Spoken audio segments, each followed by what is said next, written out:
Okay, when we talk about the overhead cast, instead of the line staying on the water like the roll cast, I'm actually gonna cast the line behind me and cast it back in front of me.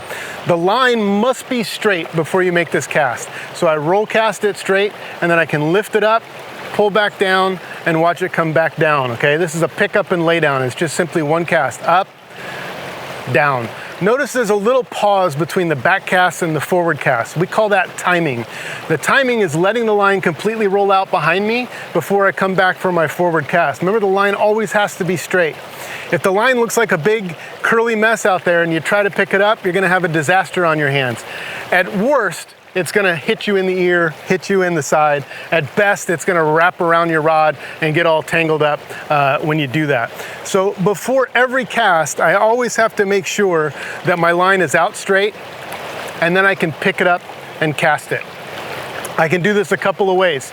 I can lift this up and I can roll it out straight, and then I'm able to pick it up and make my overhead cast, or I can strip in a little bit of that slack and make sure that the line is straight and pick it up and cast it.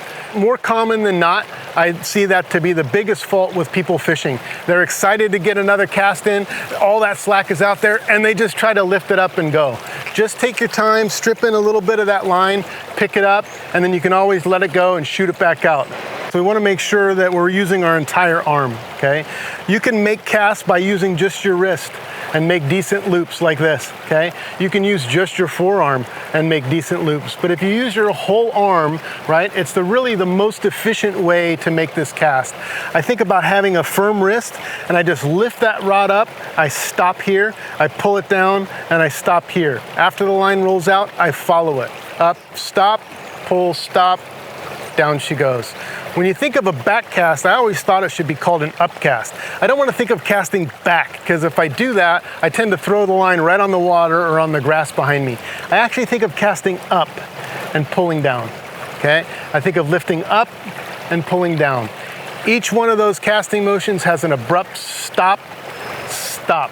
And that's the rod loading and unloading as it goes out.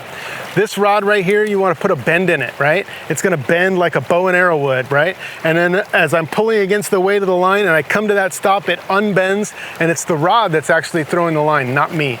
All I have to do is lift and pull.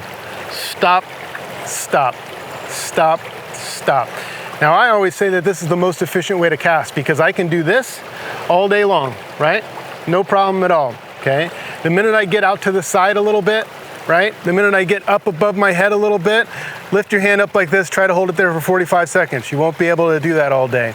And the guy who makes the most casts catches the most fish. So this efficient way of casting, up, stop, pull, stop, I believe is the best way to cast a fly rod.